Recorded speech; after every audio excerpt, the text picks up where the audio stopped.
Assalamualaikum warahmatullahi wabarakatuh. Perkenalkan, kami dari kelompok 1 yang beranggotakan Amelia Rahayu, Arlianti, Cahyarinda Mutia, Dina Tiffany Salnia, dan Muhammad. Di sini kami akan mempresentasikan hasil kerja kelompok kami. Baiklah, yang pertama ada pengertian dari kreativitas.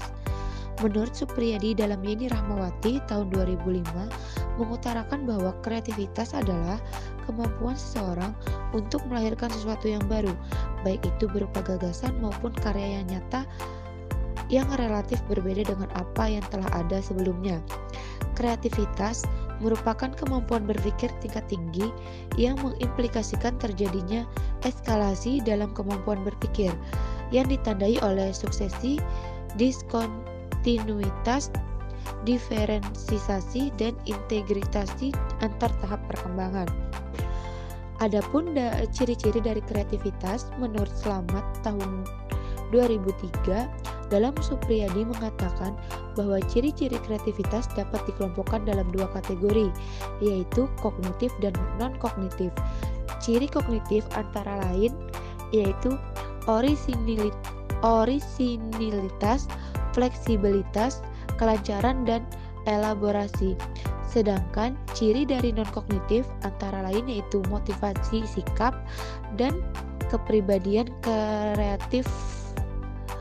Kreativitas tidak hanya perbuatan otak saja, namun variabel emosi dan kesehatan mental sangat berpengaruh terhadap lahirnya sebuah karya yang kreatif.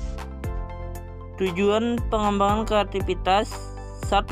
Mengenal cara mengekspresikan diri melalui hasil karya dengan menggunakan teknik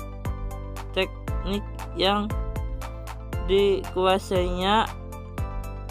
2. Mengenalkan cara dalam menemukan alternatif pemecahan masalah. 3. Membuat anak memiliki sikap keterbukaan terhadap berbagai pengalaman dengan tingkat kelenturan dan toleransi yang sangat tinggi terhadap ketidakpastian. 4. Membuat anak memiliki kepuasan diri terhadap apa yang dilakukannya dan sikap menghargai hasil karya orang lain. Untuk materi selanjutnya adalah fungsi pengembangan kreativitas pada anak. Secara garis besar, fungsi pengembangan kreativitas pada anak itu ada 3. Yang pertama ada fungsi pengembangan kreativitas terhadap perkembangan kognitif anak. Nah, yang kedua adalah fungsi pengembangan kreativitas terhadap kesehatan jiwa. Yang ketiga adalah fungsi pengembangan kreativitas terhadap perkembangan estetika. Untuk yang pertama adalah fungsi pengembangan kreativitas terhadap perkembangan kognitif anak. Jadi melalui pengembangan kreativitas anak ini akan memperoleh kesempatan untuk memenuhi kebutuhan dalam berekspresi menurut caranya sendiri. Di sana mereka dapat menciptakan sesuatu yang lain dan juga baru. Kegiatan yang menghasilkan sesuatu ini dapat memupuk sikap untuk terus sibuk diri dengan kegiatan kreatif yang akan memacu perkembangan kognitif atau keterampilan mereka dalam berpikir. Kemudian yang kedua adalah fungsi pengembangan kreativitas terhadap kesehatan jiwa. Pengembangan kreativitas mempunyai nilai terapis karena dalam kegiatan berekspresi itu anak dapat menyalurkan perasaan-perasaan yang ada dalam dirinya, seperti perasaan lebih kecewa, khawatir, takut, dan lain-lain yang mungkin tidak dapat dikatakan oleh anak-anak itu. Kemudian yang ketiga adalah fungsi pengembangan kreativitas terhadap perkembangan estetika. Selain dari kegiatan berekspresi yang bersifat mencipta, anak juga dibiasakan dan dilatih untuk menghayati bermacam-macam keindahan seperti keindahan alam, lukisan, tarian, musik, dan juga sebagainya. Kemudian untuk materi selanjutnya di sini ada faktor-faktor yang mempengaruhi kreativitas.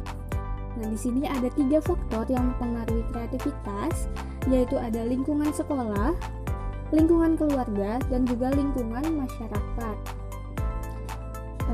Yang pertama adalah lingkungan sekolah. Dengan memasuki lingkungan pendidikan sekolah, seorang anak akan mengalami berbagai perubahan. Jadi ia harus patuh dengan tuntutan tokoh otoritas baru ibaratnya, yaitu guru. Kemudian ia juga akan banyak berkenalan dan berhubungan dengan anak-anak seusianya. Kemudian untuk sementara waktu selama di sekolah, ia juga harus terpisah dari keluarganya, dan semua itu akan membawa dampak yang besar terhadap sikap dan perilaku seorang anak. Jadi guru di sekolah ini memiliki peran yang sangat penting terhadap perkembangan intelektual, emosional, dan juga sosial siswa. Jadi guru itu membantu pembentukan nilai-nilai pada siswa, misalnya nilai hidup, nilai moral, dan juga nilai sosial. Guru juga berperan dalam menentukan tujuan belajar, memilihkan pengalaman belajar, menentukan metode, dan strategi mengajar yang paling penting menjadi model perilaku bagi siswa. Kemudian yang kedua adalah lingkungan keluarga. Keluarga sebagai lingkungan terkecil dalam suatu masyarakat dan merupakan lingkungan pertama dan utama dalam kehidupan manusia. Jadi lingkungan keluarga ini tidak bisa diabaikan karena peranan dan pengaruhnya itu mempengaruhi perkembangan fisik dan mental seorang anak.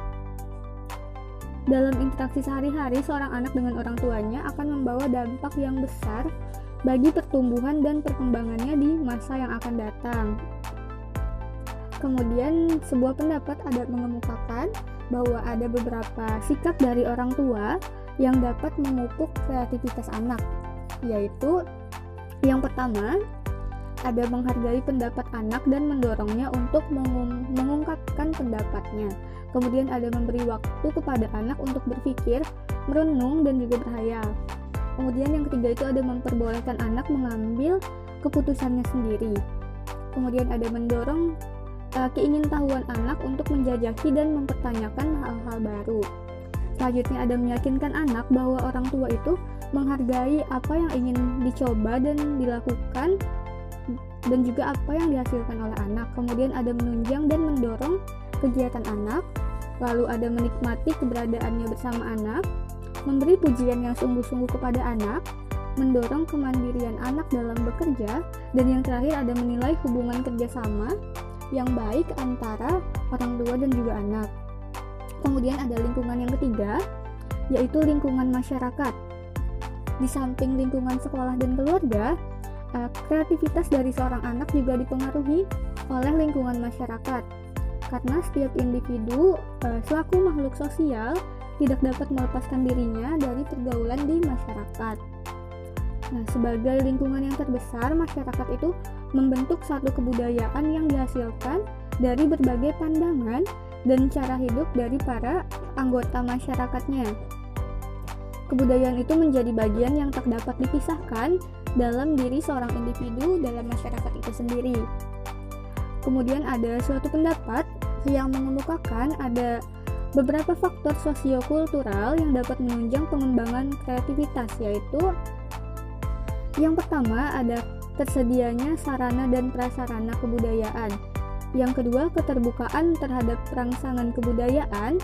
Yang ketiga, penekanan pada becoming, menjadi atau tumbuh, tidak semata-mata pada being atau sekedar berada. Kemudian yang keempat, ada kesempatan bebas terhadap media kebudayaan bagi semua warga tanpa adanya diskriminasi. Yang kelima, kebebasan dengan pengalaman, tekanan, dan rintangan sebagai tantangan. Keenam, menghargai dan dapat memadukan rangsangan dari kebudayaan lain yang berbeda, bahkan yang kontras sekalipun. Kemudian yang ketujuh adalah toleransi dan minat terhadap pandangan yang berbeda. Yang kedelapan, interaksi antar pribadi yang berarti dalam pengembangan bakat. Kemudian yang terakhir, adanya insentif penghargaan dan penguatan. Selanjutnya mengenai keterkaitan pengembangan kreativitas dengan teori Triering-Rengzuli. Yang pertama, kemampuan di atas rata-rata, yaitu diukur oleh tes intelijensi, prestasi dan kemampuan mental primer, dan berpikir kreatif. Yang kedua, kreativitas, yang merupakan kemampuan untuk menciptakan sesuatu yang baru sebagai kemampuan memberikan gagasan-gagasan baru yang kreatif dan dapat diterapkan dalam pemecahan masalah. Yang ketiga, komitmen pada tugas, di mana sesuatu yang juga tinggi atau komitmen tinggi sebagai perwujudan motivasi yang tinggi, sebagaimana bentuk motivasi internal yang mendorong seseorang untuk tekun dan ulet mengerjakan tugas yang menjadi tanggung jawabnya. Lalu, ciri-ciri kreativitas yang berhubungan dengan kemampuan berpikir seseorang dengan kemampuan berpikir kreatif seperti yang pertama, kelancaran, yang kedua, fleksibilitas, yang ketiga, orisinalitas, dan yang keempat, elaborasi. Selanjutnya ada hubungan antara kecerdasan dan keberbakatan istimewa dengan kreativitas. Kecerdasan adalah kemampuan untuk menyelesaikan berbagai masalah dalam kehidupan dan dapat menghasilkan produk atau jasa yang berguna dalam berbagai aspek kehidupan, menurut Howard Gardner.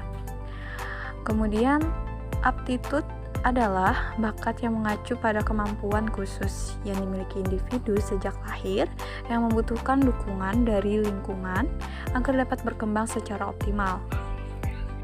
Jadi, kreativitas dan kecerdasan serta keberbakatan saling terkait secara signifikan. Materi selanjutnya yaitu mengenai pentingnya kreativitas dalam hidup. Kreativitas merupakan hal penting dalam kehidupan, khususnya pada anak, karena dapat membuat manusia lebih produktif. Selain itu, kreativitas juga meningkatkan kualitas hidup serta dapat mempermudah mencari jalan keluar dari sebuah permasalahan.